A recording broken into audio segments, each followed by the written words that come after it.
जय जोहार, नमस्कार। दैनिक छत्तीसगढ़ चैनल देखना शुरू कर चुके हैं आप, और छत्तीसगढ़ की आज की सारी बड़ी खबरों की शुरुआत इस चैनल को सब्सक्राइब करने के साथ, ताकि छत्तीसगढ़ की रोज़ाना बड़ी खबरें बिना किसी रुकावट के हम आप तक लगातार रोज़ाना पहुंचा सके। छत्तीसगढ़ के बिलासपुर एयरपोर्ट पर लैंडिंग के वक्त विमान का टायर फट गया। दिल्ली से आए सभी 37 यात्री हालांकि सुरक्षित हैं, और इस हादसे की वजह से प्रयागराज की फ्लाइट को कैंसिल कर दिया गया। छत्तीसगढ़ के बिलासपुर एयरपोर्ट पर लैंडिंग के दरमियान विमान का टायर फट गया, और शुक्रवार दोपहर एलायंस एयर की फ्लाइट जब दिल्ली से बिलासपुर पहुंची तब ये हादसा हो गया। विमान की सुरक्षित लैंडिंग करा ली गई है। विमान में सवार सभी 37 यात्री और 4 क्रू मेंबर सुरक्षित हैं। इसी फ्लाइट को बिलासपुर से प्रयागराज जाना था, लेकिन एयरपोर्ट प्रबंधन ने उसे कैंसिल कर दिया। एयरपोर्ट प्रबंधन ने जानकारी दी कि विमान के लेफ्ट यानी बाएं साइड का टायर पंक्चर हुआ था। साथ ही साथ जानकारी के मुताबिक रनवे पर लैंडिंग के बाद विमान दौड़ रहा था, तभी टायर फटने की आवाज़ सुनकर के सभी यात्री दहशत में आ गए। हालांकि पायलट ने स्थिति को संभालते हुए विमान को सुरक्षित तरीके से रोक लिया। साथ ही एयरपोर्ट पर मौजूद स्टाफ ने तुरंत एक्टिव होकर के सभी यात्रियों को सुरक्षित बाहर निकाला।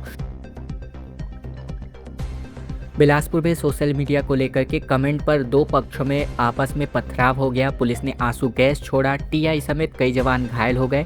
कलेक्टर, एसपी समेत विधायक मौके पर मौजूद नजर आए। छत्तीसगढ़ के बिलासपुर में सोशल मीडिया पर कथित हिंदू विरोधी कमेंट को लेकर दो पक्षों में विवाद हो गया। विवाद बढ़ने के बाद दोनों की तरफ से जम करके ईंट और पत्थर चले। हालात संभालने पहुंची पुलिस पर भी जमकर पथराव हो गया, जिसमें टीआई समेत कई पुलिस कर्मचारी को घायल होने की सूचना है। घटना की गंभीरता के मद्देनजर बिलासपुर के कलेक्टर और एसपी भी मौके पर मौजूद हैं। बीजेपी विधायक सुशांत शुक्ला भी घटनास्थल पर पहुंचे और स्थितियों का जायजा लिया गया। इस इलाके में तनाव को देखते हुए बड़ी संख्या में पुलिस बल डिप्लॉय किया गया है।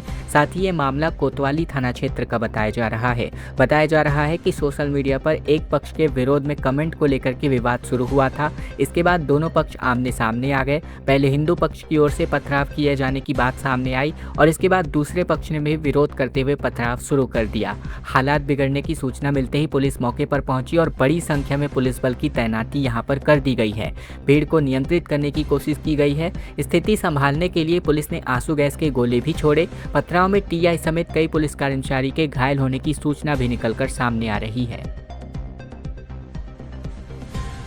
छत्तीसगढ़ में स्वाइन फ्लू के केसेस लगातार बढ़ते जा रहे हैं। एक बार फिर से 8 पॉजिटिव केसेस सामने आने के बाद अब धमतरी के घर घर में सर्वे और जांच अभियान तेज कर दी गई है।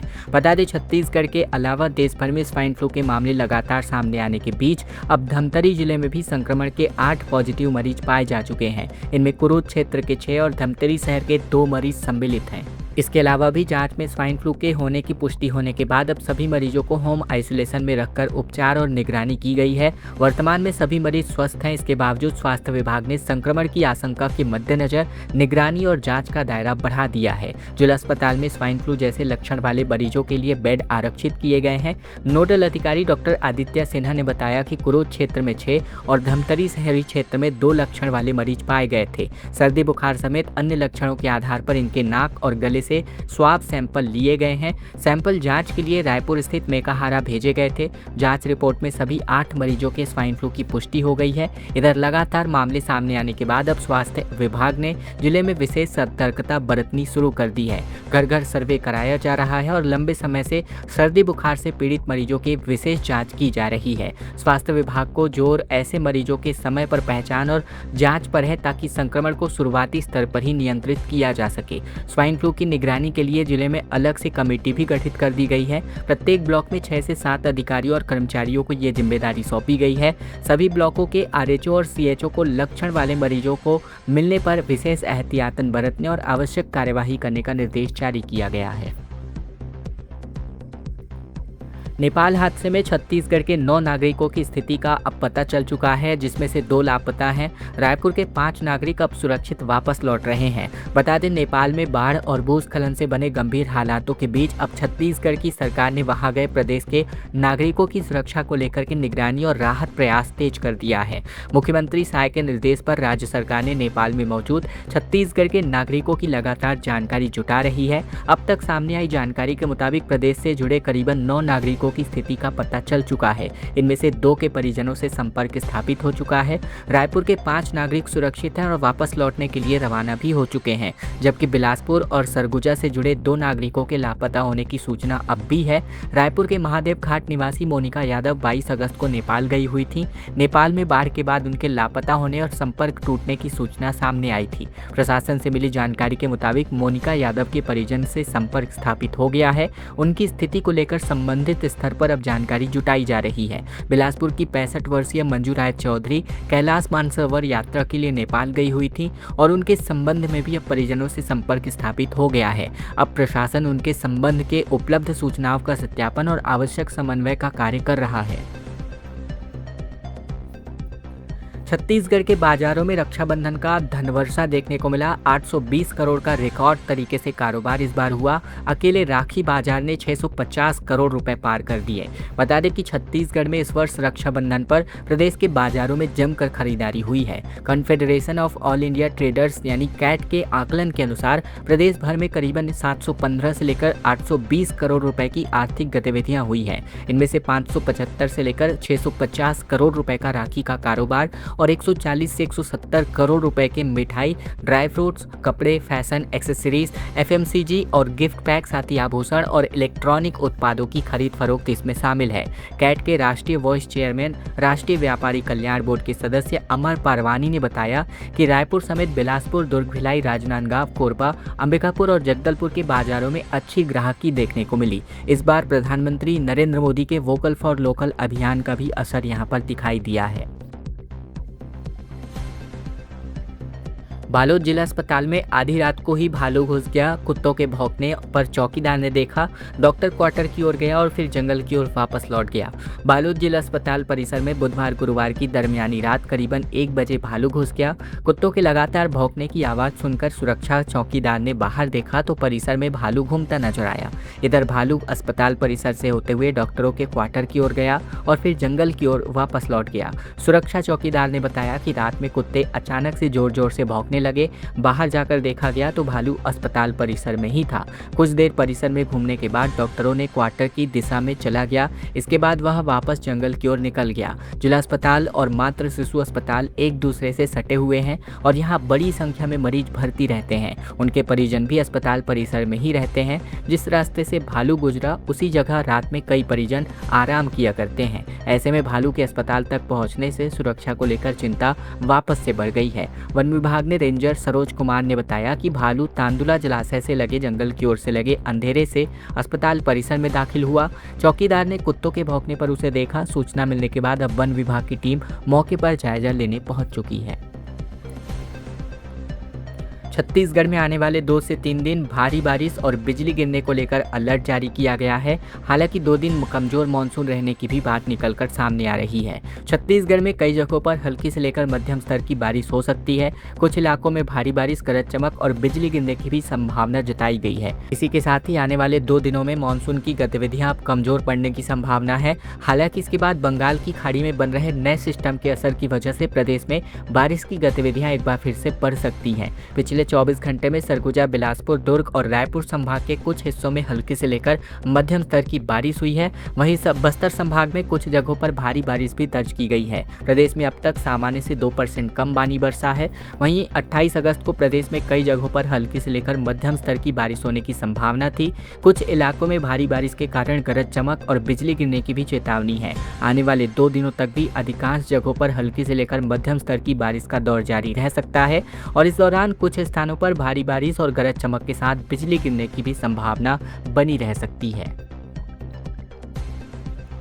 इस्कॉन मंदिर में अब 3 दिवसीय भव्य जन्माष्टमी महोत्सव आयोजित किया जाएगा, जहां नए मंदिर परिसर में धार्मिक आयोजन होंगे। श्री कृष्ण की बाल लीलाओं का भी गुणगान यहां पर होने जा रहा है। इस्कॉन मंदिर टाटीबंध रायपुर में 3 से लेकर 5 सितंबर तक 3 दिवसीय जन्माष्टमी महामहोत्सव का आयोजन किया जाएगा। इस बार महामहोत्सव में नए मंदिर परिसर में आयोजित होगा और आयोजन की तैयारियों को लेकर के मंदिर अध्यक्ष एच सिद्धार्थ स्वामी, फेस्टिवल कमेटी के चेयरमैन राजेश अग्रवाल और वाइस चेयरमैन शुभम सिंघल की अध्यक्षता में एक बैठक संपन्न हुई। इस कार्यक्रम को व्यवस्थित करने के लिए अलग अलग समितियां बनाई गई हैं, जिनमें वित्त, मीडिया, प्रसाद, दर्शन, पार्किंग, प्रशासन, टेंट, लाइट, फूल और मंच व्यवस्था की जिम्मेदारी सौंपी गई है। महोत्सव की शुरुआत 3 सितंबर को सुबह 9 बजे भक्ति नृत्य समूह प्रतियोगिता के साथ आयोजित होगी और इसके साथ ही भक्ति श्लोक वाचन, चित्रांकन, पुष्पहार समर्पण, भजन गायन और बाल भक्ति वेशभूषा की प्रतियोगिताएं भी आयोजित होने वाली हैं। प्रतियोगिताओं में सब जूनियर, जूनियर, सीनियर और तमाम वर्ग इसमें सम्मिलित होंगे, जिसमें 3 से 6 वर्ष के बच्चों के लिए भी बाल भक्ति वेशभूषा प्रतियोगिता रखी गई है। एकल प्रतिभागी के लिए पंजीयन शुल्क 100 रुपये और समूह के लिए 300 रुपये का भी रखा गया है। महासमुंद में कचरे के नीचे 85 लाख रुपए का गांजा पाया गया। मिनी ट्रक में छिपाकर यूपी में तस्करी की जा रही थी। कार से पीछा कर रहे थे 3 तस्कर जो कि पकड़ा गए। छत्तीसगढ़ की महासमुंद पुलिस ने 85 लाख रुपए का गांजा पकड़ा है। तस्करों ने गांजे को मिनी ट्रक में कांच के टुकड़ों के कचरे के नीचे छिपाकर रखा था, जिससे जांच के दौरान पुलिस को शक न हो। मामले में पुलिस ने 4 आरोपियों को गिरफ्तार किया है। कुल 170 किलो गांजा जब्त किया गया है। पुलिस के मुताबिक 26 अगस्त को मुखबिर से सूचना मिली थी कि गांजे की बड़ी खेप मिनी ट्रक से ले जाई जा रही है। इसके बाद महासमुंद थाना पुलिस ने नेशनल हाईवे 353 पर बिरकोनी के महाराजा ढाबा के पास घेराबंदी की और इस दौरान संदिग्ध मिनी ट्रक को रोका गया। इसके अलावा बात करें तो यहाँ पर ट्रक की पहली नज़र में जांच करने पर उसमें सिर्फ कांच के टुकड़े और कचरा दिखाई दिया। पुलिस को शक होने पर तलाशी ली गई। कांच और कचरे के नीचे छिपाकर रखे गए 170 किलो को गांजा को बरामद कर लिया गया। ट्रक चालक अंकित कुमार यादव निवासी रायबली उत्तर प्रदेश से पूछताछ की गई। उसने बताया कि उसके साथी स्विफ्ट कार से ट्रक का पीछा कर रहे थे। इसके बाद पुलिस ने लाल रंग की स्विफ्ट कार को भी बरामद किया है। जेल में बंद भाइयों से मिलकर भावुक हो गई बहनें। छत्तीसगढ़ में 24,000 से अधिक बहनों ने राखी बांधी। सरेंडर महिला नक्सलियों ने डीआरजी जवानों को रक्षा सूत्र पहनाया। 28 अगस्त यानी रक्षाबंधन बीते दिन मनाया गया, जहां छत्तीसगढ़ के अलग अलग क्षेत्रों के जेलों से रक्षाबंधन मनाने की तस्वीरें सामने आई। जेलों से बाहर बहनों की लंबी कतारें लगनी रही। वहीं कई बहनें भावुक नजर आई तो कई बहनों ने अपने भाइयों को मिठाई खिलाई और उनका हालचाल जाना। बिलासपुर, रायपुर, दुर्ग, बलौदाबाजार और अंबिकापुर की जेलों में विशेष व्यवस्था की गई है।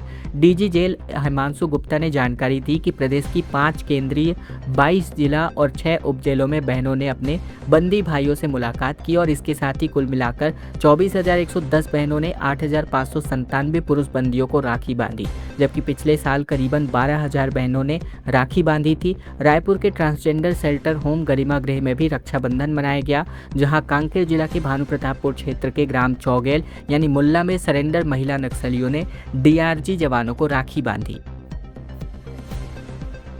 बिलासपुर जोन की 7 ट्रेनें एक बार फिर से प्रभावित होती नजर आ रही हैं। 5 का रूट ट्रैक बदलने जा रहा है। 3 ट्रेनें 3 घंटे की देरी से चलेंगी, जिसमें कोरबा, अमृतसर, दुर्ग, निजामुद्दीन समेत कई ट्रेनों का संचालन प्रभावित हो गया है।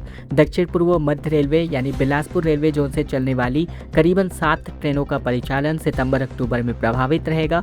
उत्तर मध्य रेलवे के झांसी मंडल के वीरांगना लक्ष्मीबाई बीना सेक्शन के भागासोद स्टेशन पर यार्ड रीमॉडलिंग का काम चल रहा है और इसके चलते 5 ट्रेनों के रूट डाइवर्ट कर दिए गए हैं, जबकि 2 ट्रेनें अपने तय समय से 3 घंटे की देरी से रवाना होंगी। कोरबा अमृतसर छत्तीसगढ़ एक्सप्रेस 26 सितंबर से लेकर 14 अक्टूबर तक। इसके अलावा कोरबा अमृतसर छत्तीसगढ़ एक्सप्रेस और मथुरा से होकर अमृतसर के तौर पर जाने जा रही हैं। दुर्ग निजामुद्दीन संपर्क क्रांति 8 अक्टूबर को दुर्ग निजामुद्दीन संपर्क क्रांति एक्सप्रेस कटनी, ओहन, वीरांगना लक्ष्मीबाई झांसी होकर निजामुद्दीन पहुंचने वाली है। इसके अलावा पुरी योगनागरी ऋषिकेश संपर्क क्रांति, अंबिकापुर निजामुद्दीन एक्सप्रेस, विशाखापट्टनम निजामुद्दीन समता एक्सप्रेस 14 अक्टूबर को ट्रेन नंबर के हिसाब से परिवर्तित होने जा रही है। बेमेतरा में भैंसा पंचायत के सरपंच के खिलाफ ग्रामीणों का प्रदर्शन देखने को मिला। कलेक्ट्रेट के सामने इन्होंने धरना दिया। विकास कार्यों में अनियमितता की मांग की गई। बता दें, छत्तीसगढ़ में बेमेतरा के ग्राम पंचायत भैंसा के सरपंच के खिलाफ ग्रामीणों ने गुरुवार को कलेक्ट्रेट के सामने अपना प्रदर्शन कर दिया। बड़ी संख्या में ग्रामीण और पंच सरपंच मुख्य द्वार पर पहुंचे। नारेबाजी करते हुए सरपंच के खिलाफ जांच और नियमानुसार कार्यवाही की मांग की गई। साथ ही ग्रामीणों ने सरपंच, उप सरपंच और सचिव की कार्यप्रणाली पर सवाल उठाते करते हुए धरना भी दिया। ग्रामीणों ने जनपद पंचायत के मुख्य कार्यपालन अधिकारी को ज्ञापन सौंपा, जिसमें पंचायत के विकास कार्यों और सरपंच की भूमिका की निष्पक्ष जांच की मांग की गई। ग्रामीणों का आरोप है कि स्वास्थ्य केंद्र के लिए भूमि उपलब्ध कराने, प्राथमिक शाला के नवीन भवन और अतिरिक्त कक्षों के निर्माण जैसी महत्वपूर्ण विकास कार्यों में पंचायत स्तर से अपेक्षित सहयोग नहीं मिल पा रहा है।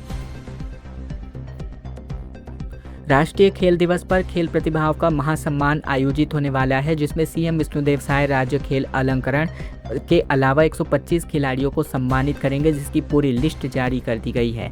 बता दें, छत्तीसगढ़ में राष्ट्रीय खेल दिवस के अवसर पर खेल एवं युवा कल्याण विभाग के द्वारा बीते दिन पंडित दीनदयाल उपाध्याय ऑडिटोरियम में राज्य खेल अलंकरण समारोह को लेकर के सूचना प्राप्त हो गई है, जहां आज मुख्य अतिथि मुख्यमंत्री विष्णुदेव साय होंगे। अध्यक्षता उप मुख्यमंत्री अरुण साव करने वाले हैं। बता दें कि 82 खेल प्रतिभाओं को राज्य खेल अलंकरण और 5 टीमों के 43 खिलाड़ियों व प्रशिक्षकों को मुख्यमंत्री ट्रॉफी प्रदान की जाएगी।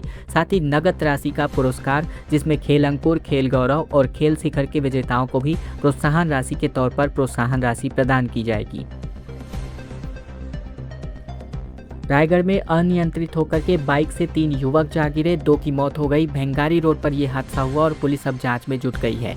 रायगढ़ जिले में अनियंत्रित होकर के बाइक सवार 3 युवक सड़क पर गिर गए। इस हादसे में 2 युवकों की मौके पर ही मौत हो गई, जबकि 1 युवक गंभीर रूप से घायल हो गया।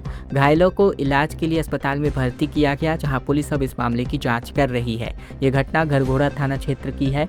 जानकारी के मुताबिक जसपुर जिले का रहने वाला अमृत भगत अपने 2 साथियों के साथ घरघोड़ा क्षेत्र के एक प्लांट में मजदूरी करता था। गुरुवार रात तीनों ही एक ही बाइक पर सवार होकर भेंगारी से टीआरएन कंपनी की ओर जाने वाले रास्ते पर जा रहे थे। इसी दरमियान टीआरएन कंपनी के सामने तेज रफ्तार बाइक अनियंत्रित होकर सड़क पर गिर गई। इस हादसे में तीनों युवक बाइक से दूर जा गिरे। अमृत भगत और उसके एक साथी को गंभीर चोटें आई, जिससे दोनों की मौके पर ही मौत हो गई। वहीं तीसरा युवक गंभीर रूप से घायल हो गया। सीएम ने पंडरी पानी में बहनों संग रक्षाबंधन मनाया। 24 लाख के महतारी सदन का लोकार्पण किया और 64 लाख के 6 विकास कार्यों की सौगात दी गई।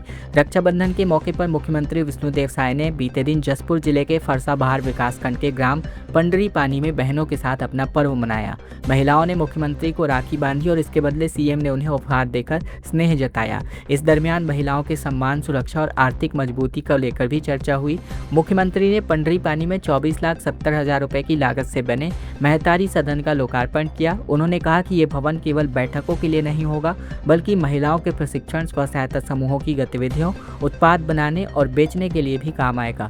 महतारी सदन में हॉल, किचन, स्टोर, कार्यालय और दुकान संचालन के लिए अलग अलग जगह बनाई गई है। मुख्यमंत्री ने बताया कि प्रदेश में पिछले 2.5 साल में 481 महतारी सदनों को मंजूरी दे दी जा चुकी है। खबरों का सिलसिला बस यही तक का था। अगर आपको यह वीडियो अच्छी लगे, इस वीडियो को लाइक जरूर कीजिएगा। चैनल पर नए हैं तो चैनल को भी जरूर से सब्सक्राइब कर लीजिएगा, ताकि छत्तीसगढ़ की रोजाना बड़ी खबरें बिना किसी रुकावट के हम आप तक रोजाना पहुंचा सके। इस वीडियो को लाइक और इस चैनल को सब्सक्राइब के साथ ही इस वीडियो को शेयर करना बिल्कुल मत भूलिएगा।